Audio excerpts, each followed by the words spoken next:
Welcome to the Introverted Doctor podcast, the podcast that uncovers myths, mistakes, and misconceptions that holds healthcare professionals back from living their best life at work, home, and play. I'm Dr. Lalit Chawla, and with each episode, I'll be focusing on different aspects of a healthcare professional's life, such as communication techniques, mindset, routines, tools, and strategies, with the goal to show how to eliminate anxiety, trip-ups, and unwelcomed results that comes from ineffective communication. This podcast episode is about the topic of sex, and I may be saying something a bit controversial, but nonetheless, it's an important to say and to really address this topic. Several months ago, I had a call from a friend of mine, and he would clearly admit that he's an introvert. He's also a doctor, by the way. And the reason I mention that is because it does have some context in the story that I'm going to share with you. Now, his son, who is 17 years old, was starting university. His son is in a relationship with a girl, and they've been together for several months. My friend, like most parents, was not quite sure about their intimacy level. In other words, he didn't know if they were having intercourse or not. A topic that really never comes up at the dinner table. I don't think he's alone in that respect. People, especially children, don't volunteer their sexual activities and behaviors to their parents. Now, keep in mind, my friend and his son have an excellent relationship. They do many things together on a regular weekly basis. They have a very healthy and admirable relationship as a father and son. But talking about sex with his son wasn't something my friend was very comfortable about doing, even though he's a doctor and he's dealt with many uncomfortable situations in the medical setting. Learning how to talk about sex and all its complexities is not something we learn a whole lot about at medical school. If we did, we may not have used it very often, and unless you're in family practice or in obstetrics and gynecology. So his dilemma was that his son was going off to university and his girlfriend was, more than likely would be visiting him. And the big question in the father's mind was, you guessed it, would they have sex and unprotected sex? Did they talk about sexually transmitted infections, the chance of pregnancy, mutual consent, etc. So he wasn't sure what to say or what to do as a responsible father. Should he give his son condoms or not? Was that going to give him the green light to go ahead and have sex? A whole lot of uncertainty about an area of discussion coming from a guy who is highly intelligent and actually a phenomenal communicator. Ironically, he may have been able to talk with a patient about it, but sometimes when it comes to talking to your own children, we can get tongue-tied and shy away from this. So what was he to do? I'll tell you what I suggested when he asked me, but first I want to ask an important question. How and where are young people, and not even so young people, getting their information about sex?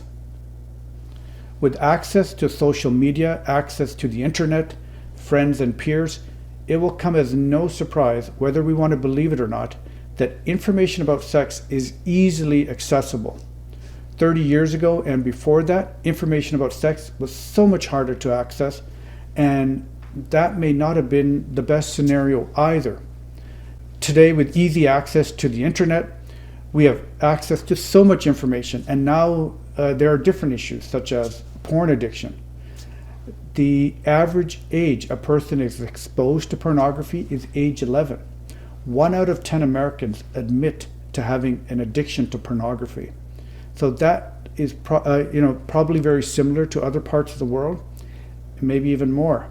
And it's estimated that before the age of 18, every adult will have been exposed to pornography. Just to put it into context, 0.6% of Americans are addicted to cocaine. When you compare that, 10% of addictions are pornography related. As a refresher, The definition of addiction, according to the DSM-5 criteria, a medical criteria, is a maladaptive pattern of substance use leading to clinically significant impairment or distress. Or another definition is a chronic relapsing disorder characterized by a compulsive behavior that continues despite harmful consequences and has a long-lasting change or effect on the brain. It's a complicated issue, but we know that pornography can create a distorted reality of what constitutes a healthy and consensual relationship, plus other issues in terms of one's own body image, etc. To add more complexities into the mix, with different cultures, beliefs, traditions, restrictions, gender identity, it can become increasingly harder to approach the subject with a child or a patient without preconceived ideas, misinformation, and judgments. As clinicians, it may be somewhat easier or open to talk about it with our patients, but as parents, we may hesitate.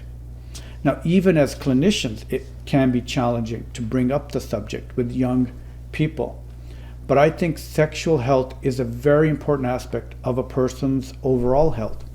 Whether we want to talk about it or address it with them, it's not simply a matter of avoidance and putting our head in the sand and thinking, if I don't think about it or just leave it alone, the problem or topic or issue doesn't exist.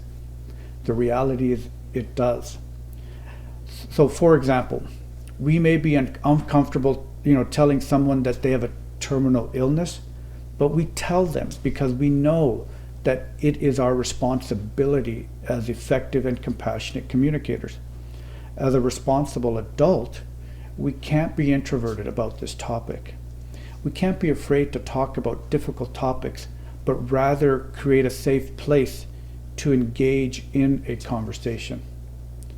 If we as adults have a hard time or are reserved about talking about this topic to young people, or even our peers or patients, how in the world will a 15-year-old or younger come to us and break the ice? It just doesn't happen that easily.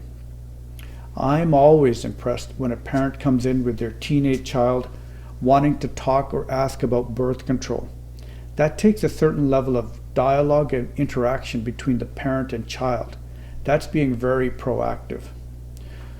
So, how do you engage in the topic and overcome your reservations or hesitancy?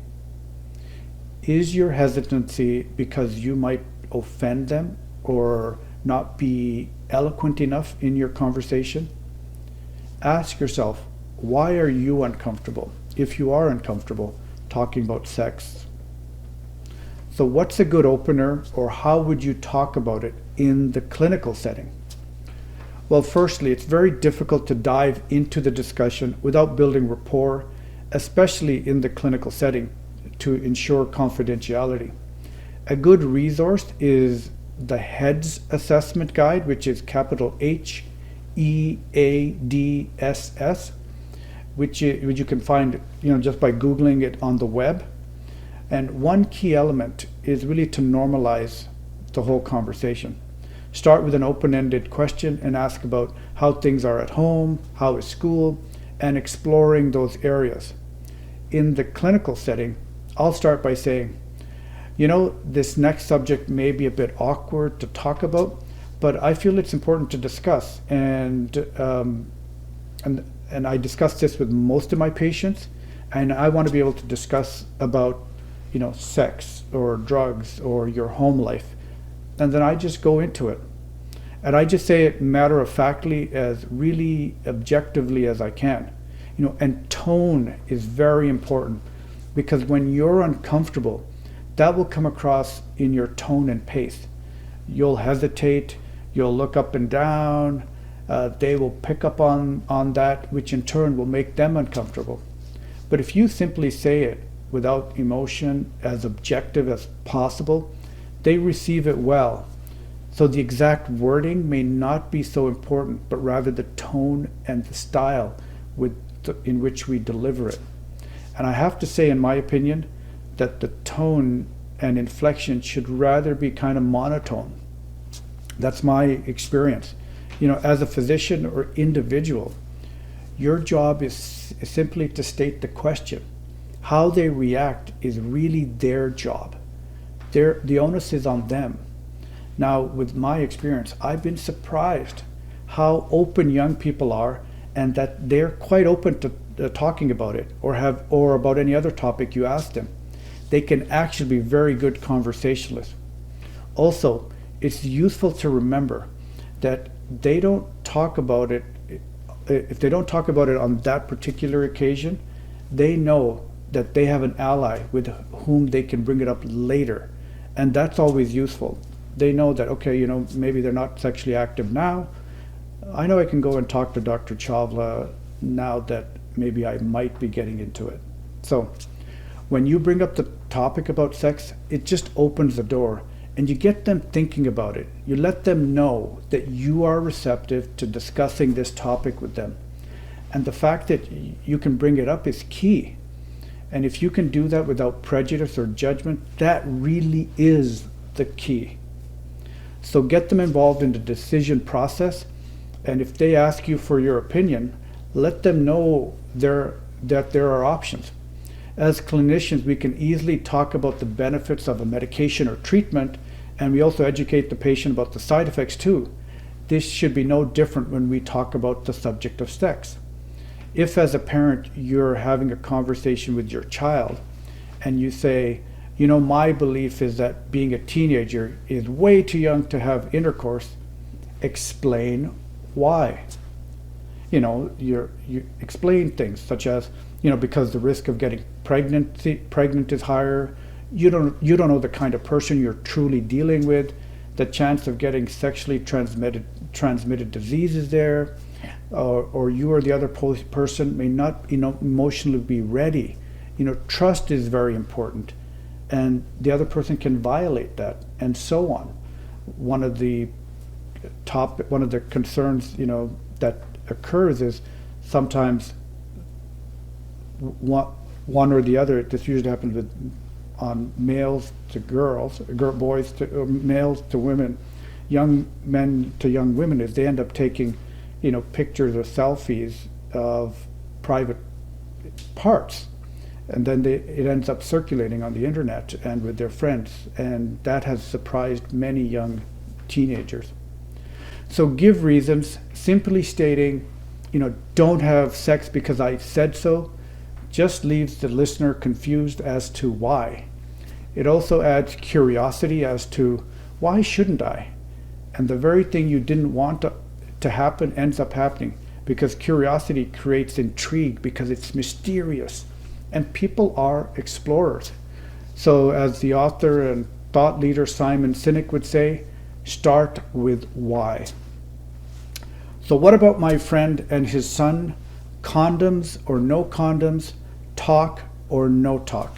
So I asked him, what would you want him to know if he wasn't your son, but a young man you saw in your clinic, or someone you didn't care to offend or were comfortable with?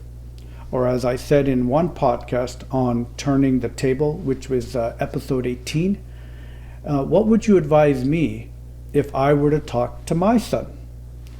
So he told me that he wanted it to ask his son and his girlfriend if they had talked about sex.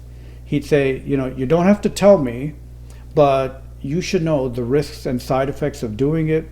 If you do decide to engage in intercourse, you should make sure she's ready and that you use a condom. Consent is very important, and there are risks for getting pregnant. And if my son had asked me, about intercourse, maybe even if he didn't, I'd share with him my opinion that maybe he should wait to have intercourse, and I would see what my son would have to say. I'd also buy him some condoms because he may be too nervous to buy them, and when they're maybe getting it on and things are getting heavy, he really should maybe get it on, if you know what I'm saying. I'd ask him if he'd ever brought up the subject with his girlfriend, and I'd give him some suggestions on how to bring it up, and maybe an opening, like a friend of mine talked with his girlfriend about this, and I wanted to ask you about this. So that's what my friend had to say. And by the way, young people are further along and more than likely have talked about certain aspects of sex, and we as adults need to get beyond our own comfort or unease about it. So good sex health conversations matter. But sometimes, because of there's so much misinformation, it's useful to have that dialogue and to know that you can have a good conversation.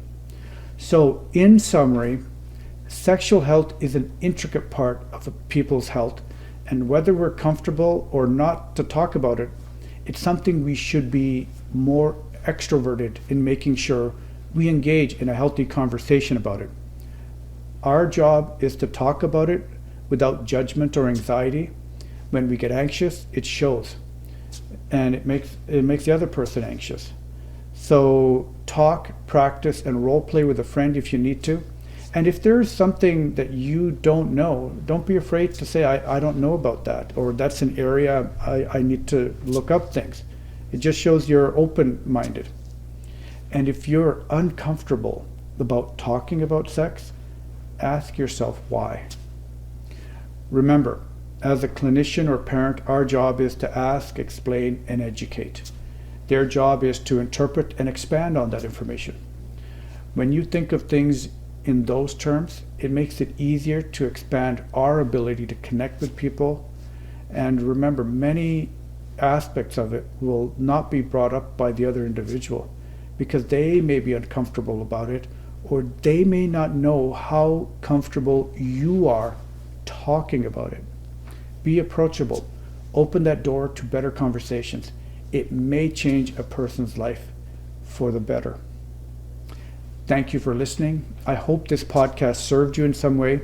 If you've enjoyed listening to this podcast, please share with a friend or colleague, and subscribe to us on Apple Podcasts, Spotify, or your favorite podcast app.